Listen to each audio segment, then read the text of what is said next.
Is there anybody who changed the answer?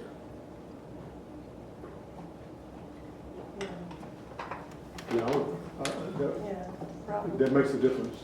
It Green does. North is $7, but it's the percentage of savings that I would look at. Okay, so from 28 to 21, it's a bigger saving. You will drive, but here you will not, because 427 to 432, it's about the same. People agree? I'm just being honest. No, I appreciate that. Yeah, no, I absolutely appreciate it. Anybody else change the answer? Those who weren't going to drive will drive now? Why? There's a smaller echo. Why? Why? Oh, sorry. Does Let's it go have back. anything to do with you're having a better sense of your well-being if you're buying a No. $400 suit? I will tell you, watch this. What does this question ask you? Will you drive 10 minutes to save $7? What is your investment? 10 minutes. What is your return? What is your investment? 10. What is your return? I'm only asking you, will you invest 10 minutes to save $7? The price of the suit is irrelevant in the cost-benefit analysis. I know, you want to use your strong, big, muscular frontal lobe and figure it out. But the answer is, it's the same. Will you drive 10 minutes to drive 7? It has nothing to do with the price of the suit. It doesn't come in the picture. What is the question? Will you drive 10 minutes to save $7? Will you invest 7 minutes? Or 10 minutes to save $7? It's exactly the same question I asked, both times. But these are red herrings, as they're called. Right? People who would drive, first case, would not drive here. Because they give me the percentage argument. But really, common sense, your frontal lobe is duping you into getting you to pay attention to this. Okay? This then has nothing. I asked this to my medical students. These are the people taking the board exam. I asked them a question. A 12-year-old girl is sitting at the garage sale selling lemonade. It's 15 cents per glass. A guy who is 52 years old, he's a registered sex offender. He has molested numerous 12-year-old girls. He sees this 12-year-old girl in a bikini. He's attracted to her. He goes over there and says, how much is the lemonade, little girl? He says, 15 cents. He takes 2 of them. He drinks it, gives her $1. What should the girl do? The choices are run to father, run to mother, call 911, kick the guy in the nuts, 5, give him back 70 cents. What do you want to do? Nathan? 5. Give 70 cents back? Anybody else? I give 70 cents and tell Dad later. She doesn't. No, she doesn't know. Selling for more back? Yeah, she doesn't know. She doesn't know. There you go. Ask your methods too. Yeah. She, when I give the same question to medical students, the Indian male student will say run to father. Indian female students will say run to mother. Yeah. Why? Culture, right? Parental culture. Yeah. They are pushing your emotional button. This guy is going to rape, molest this little girl. There's nothing in the question that girl knows. And I would also say the reason I would give a different answer on this is emotional. It's emotional. Excellent. I say bigger percentage of money, I have a better positive response for Absolutely. Remember that first picture I was showing you in the frontal lobe? different input. One of the input was emotional input. Yeah. So when we think that we can make a rational decision, like Adam Smith had once told us, and that is not true. That is not true. We make emotional decisions, we don't make rational decisions at all. We don't make rational decisions at all. Yeah. Alcoholic Anonymous has a recovery rate of 85%, true or false? True.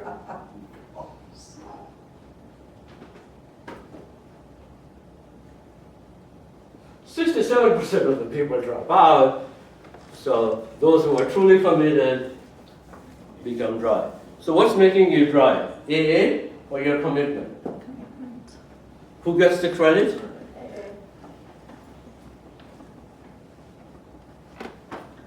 Decline the issue. Number one reason, safety. You will accept 0.1% chance of kids dying as opposed to much lower risk of lower injury. They will accept the high. Why? Omission versus commission. Remember I showed you that graph? You commit versus you not commit make grave, grave dangers to your children.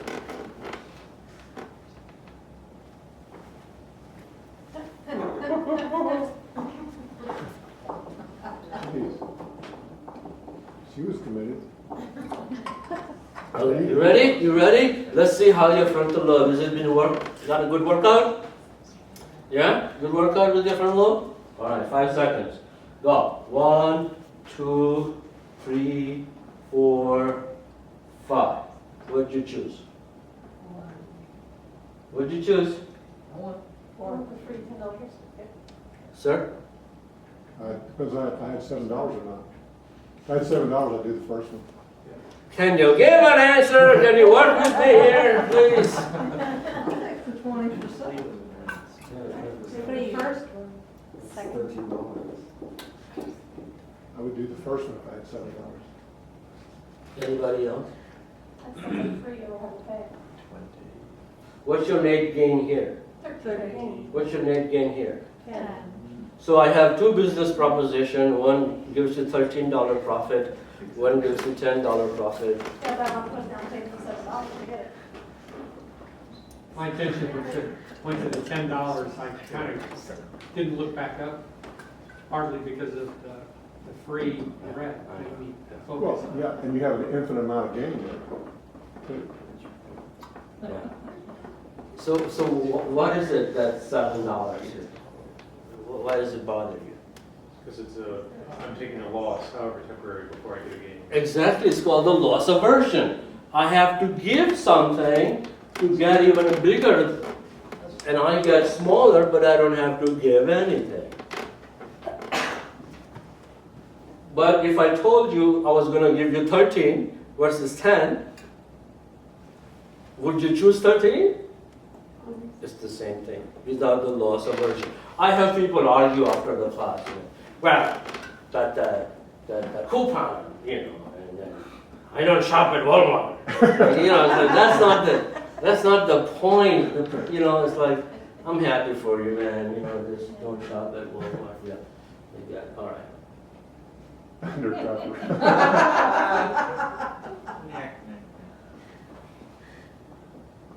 Oh, yeah. Choose. All right, final test. You ready? Option A, you get $100 in 1 year. Option B, you get $110 in 1 year plus additional week that you wait. Choose one. B. B? B? Yeah. Choose. Option A, $100 in 1 day, $110 in 1 day plus 1 week. A. A. What is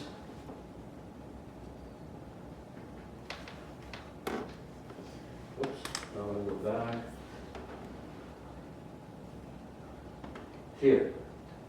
What is your investment for the incremental gain of $10? And what is your incremental gain? What is your weight for incremental $10 gain? What is the difference? A big difference.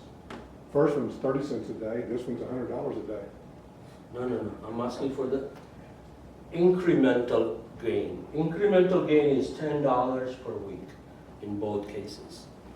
Well, that's the difference, the way I look at it. One's 33 cents a day, one's $100 a day. $100 a day, I'm not gonna go in at a week for just $10. Like I said, when your frontal lobe deceives you, That's seven- I cannot help you. That's $700 a week I could missing. No, I'm not giving you $700. I'm only offering you incremental gain of $10 for a week. No. Just like $7 for driving a I'm 10 gonna take my minute. $100 and go buy 14 certificates. Get So you'll take this money and get the gift certificate by giving the $7. I like that. You see the emotional component? Both are exactly the same proposition. Let me ask you this. How much would you pay for a $20 bill? She laughs ridiculously, thinking, what the hell is he talking about? The $20 bill has no hidden value, it's worth $20. So why would you pay anything other than 10? So they do this experiment at the Harvard Business School. Guess what is the highest amount paid for the $20 bill? $254. Yeah, and I'll tell you the caveat. The caveat is this. So you bid for this $20 bill. Now I have done this experiment and I have lost money. But the guy who does it has never lost the money. So the way he does it is he takes out a $20 bill in this MBA class at the Harvard Business School and says, you have to bid for this $20 bill. What is so special about this $20 bill? Absolutely nothing. It is not signed by Romney or Obama or anybody. Okay, it's exactly $20 bill that you would find in anybody's wallet. Well, not my wallet, but okay. So you got this $20 bill. But the point is, the second highest bidder pays the bid, gets nothing in return. The highest bidder gets it. For example, somebody bids 9, and another guy, you bid 9, you bid 10, you get it for $10, you owe me 9, you get nothing, is the caveat. So it goes up, you bid 19, and you had bid 18 earlier. So you bid 19 and 18. If you don't bid 20, what is your loss? Well, nothing if I get it. See, if you don't bid, your loss is 18. Right. She bid 90. So if you bid 20, your loss is nothing. If you don't bid, your loss is 18. Right. So you're going to minimize your loss by doing what? Bidding 20. If she bids 20, what is your loss? 19. So if you bid 21, what is your loss? $1. $1. So rather than lose 19, you will lose, so you will bid 21. If you bid 22, your loss is 2 and not 20. Goes on, $254. Harvard Business School. This is how Enron happens. This is how Jamie Dimon loses 10 billion. Well, he loses 9 and says he lost 2. This is how it happens. See it? Why? Everybody in this room knows the best way to win this game is not to play. Not to play. When I offered this bill to the therapist, nobody played. One person played for $1. I lost a $20 bill. I thought I'd try. Therapists, they knew better. anybody who plays, if he wins, let him win. I'm not bothered, yeah. The Harvard business, if he gets a $20 bill for $1, is he gonna sit there and say, I'm gonna let it go? Maybe you're related, I don't know. Okay, here. Yeah. Well, how does she get to get a $20 bill? The kind of people who become therapists versus the kind of people who become the MBA business students. I taught a business class and I made money every time. Doing this? Yeah. Wow. I Yeah. did it about 3 times, but the highest I ever got was like $23 and the other person lost 22. Yeah.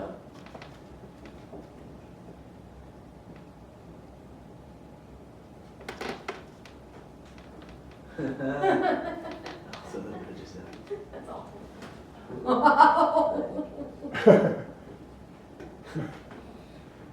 And you know what we are doing? Let's see if we have time. I was going to show you the circuit as to, and we can move along the circuit. I think it may be a little bit too much. I was going to show you circuits why we make this decision, but I'll just show you the important difference between the two. Okay. So look at this, A and G. Don't worry about what is. Amygdala? Oh wow! Not only a business guy, he's a smart guy. Amygdala. And what is the function of amygdala? Emotional component. That's what you were thinking. Yeah, you were thinking emotional components. I can tell. Notice how that this has emotional component, medial OFC. Remember that picture of brain? OFC is the orbitofrontal cortex. It stays right above the eye. Orbitofrontal cortex receives the input from amygdala. It's an emotional input in the medial. Okay. Now watch this other circuit.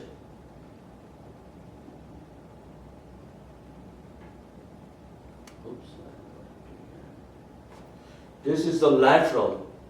The medial meaning inside, lateral meaning outside. So the nose is medial, ears is lateral. Okay? So there are two. One is inside, one is outside. Medial, lateral. The lateral OFC has no emotional component, no amygdala component. These two areas in your brain is where the weighing happens. One is rational, one is emotional. So when you made that observation about the emotional component, you were using that other part of the brain, the medial one. The lateral one has that missing circuit that they cannot have. So what happens to people who get lobotomy? Remember the lobotomy they used to do? So they would cut that out. So these people cannot experience any emotional input from anywhere to the frontal lobe. So do you want to eat macaroni and cheese, or you want to eat gruel? It's pretty much the same. There's no emotional component, whatever. They just sit there. If it's television is turned off, they'll just sit there. Because there is no preference between off-screen and a screen that shows an image. There is no preference between the two. Most people in this room will not sit and stare at off television. We have preference for a turned-on television. So when common sense then deceives you, and I'm just going to skip this so we can talk a little bit if people want to talk. So yeah, we'll just skip this. So let's talk. Anybody have any questions they want to ask? And this is just, I had done it for neurology students. So the human behavior is then governed by the competition between the two lobes that I was telling you, the median and the lateral, and between the planning. And here is some common sense. So what percent is... Which one generally wins?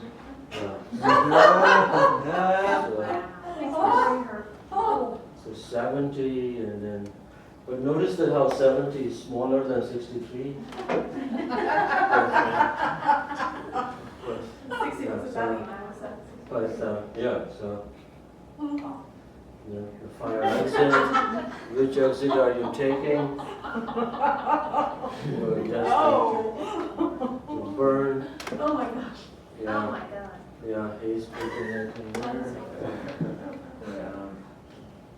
spicy guns. That's awesome. That's gonna be difficult to do the smell, what do you call it? The slam dunk? Yeah, that's gonna be hard. That's gonna be hard, getting the car in and out.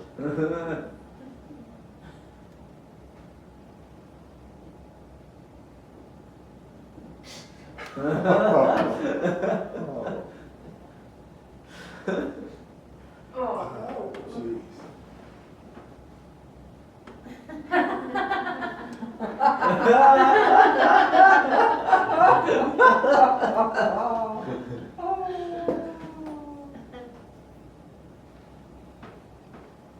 Oh, my goodness gracious. Wow. good. What was the answer that they got? Yes. Fox News, yeah, all of it.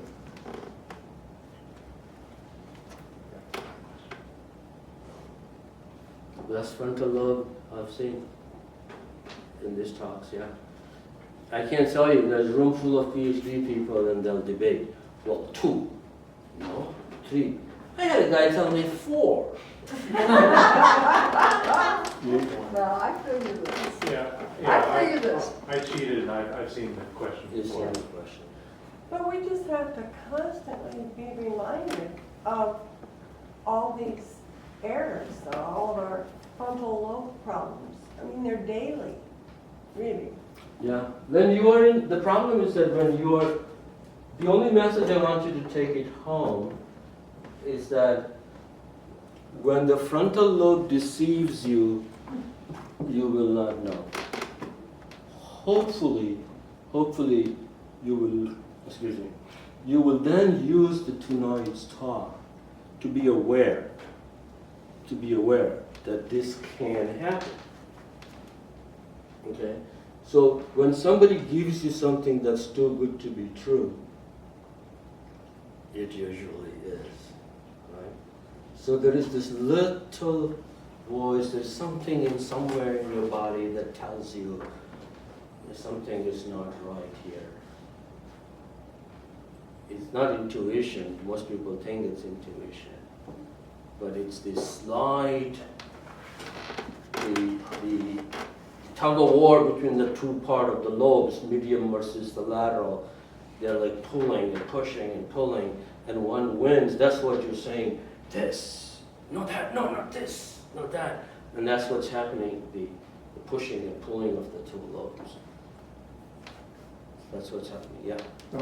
I think I missed some of that because I've been thinking about some, but the interior and lateral, what are they pulling? One's pulling emotionally and one's pulling something else, or what is it? So one has the emotional input. One has the input from amygdala, the other one doesn't. So you have a rational part that has no emotional input, and you have another part that has a rational as well as emotional. Do psychopaths have more common sense or less common sense than the average person? Well, I don't know if it's the common sense. Because It's more of a morality. That's a different part of the brain. Oh, So okay. they have a problem with morality. They have a problem with The right or emotion. wrong. No, they have no problem with the emotion. They're like telling right or wrong. They'll laugh when you tell a joke. They'll be social. They don't feel fear the same way. They don't respond the same experience. way. And they like heightened emotional events because it's the only thing that gives them some kind of That is why they emotional are so hard to detect. That is why they are too hard to detect. Jeffrey Dahmer, when the police found the Vietnamese teenager with the blood coming out of his forehead, Jeffrey Dahmer went and talked to the police officer. I'll take care of him. And the police officer gave the custody back to Jeffrey Dahmer.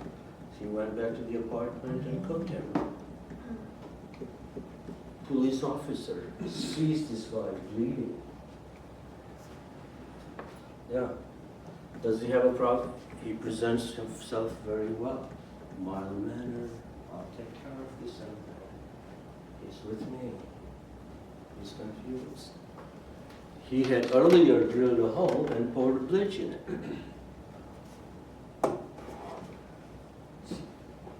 Yeah. Let's make a quick observation about most textbooks on psychology often start off with, I remember my first psychology class in college was a picture of a girl with no context, was like, in a small oval, and she looked like she was in pain.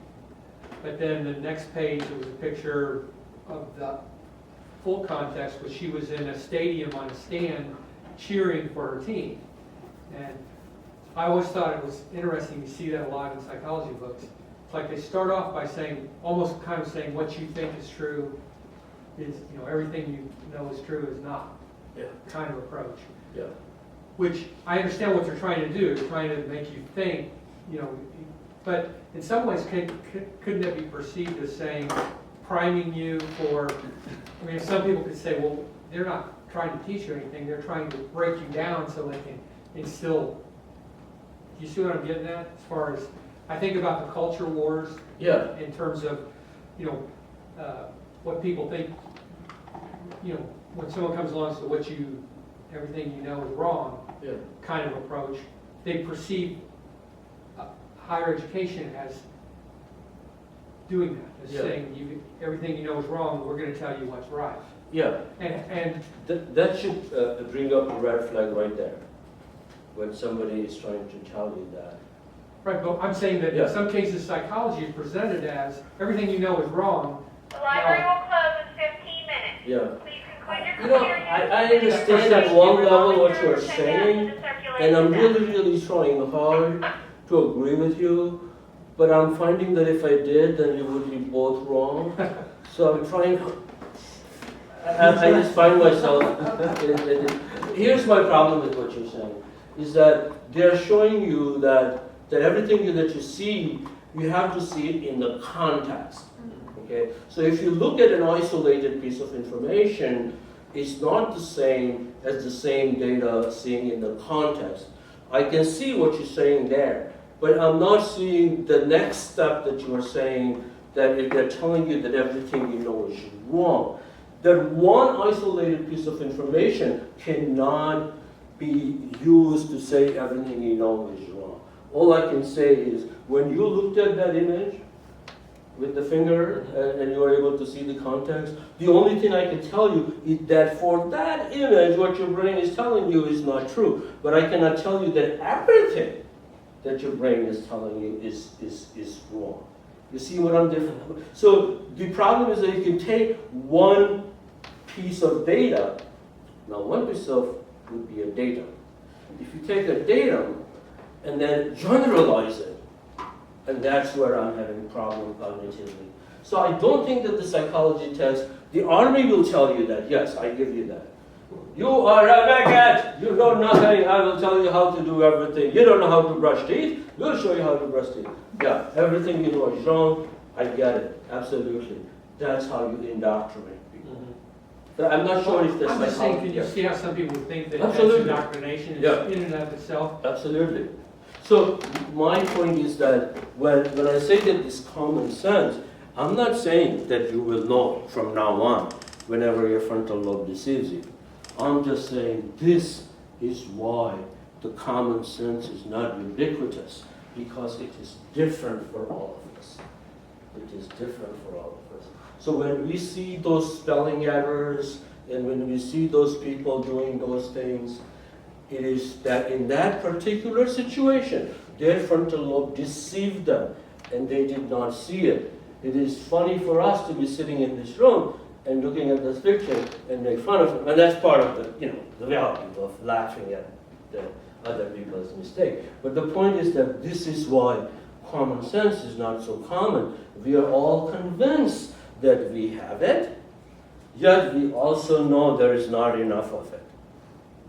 Right? President Roosevelt was horrified to learn that half of American kids had below average intelligence. That is the definition of the average intelligence, that half the kids would be below it. That would be the mean. Well, he's a president. You're a business professor. Yeah. Or even not even be me. It would be mode. Yeah. half? Yeah, half is me. Median, yeah, so technically speaking, yeah. 50% are below this line.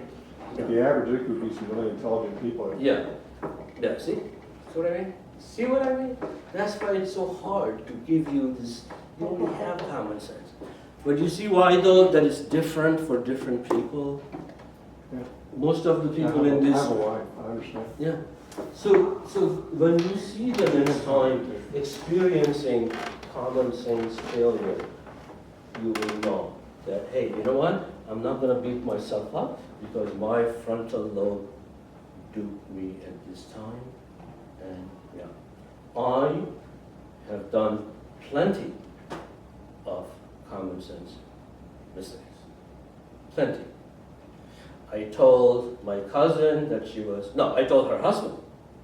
Oh, is this gonna be on camera? I can edit it out. That's yeah. So, anyway, I see her. She's rather generous, and she wasn't last time I saw her. She had to walk. So I was like, oh, she's pregnant. So I go and congratulate her husband. Congratulations, your wife is pregnant. He goes, oh, no, she's not. But in my defense, I did have 2 gin and tonic. So, yeah, I should have let it go, right? No, not me. What do I say? Are you sure?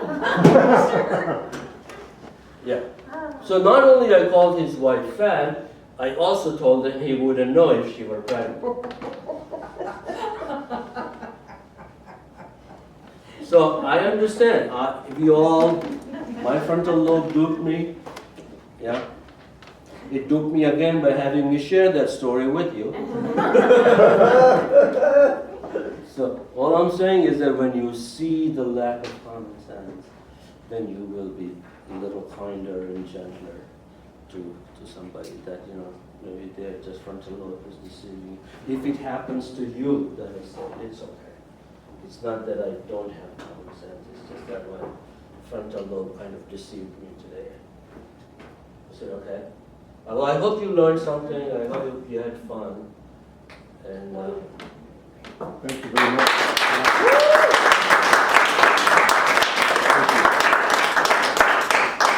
so I'll be available in the lobby for autographs, CDs, and t-shirts.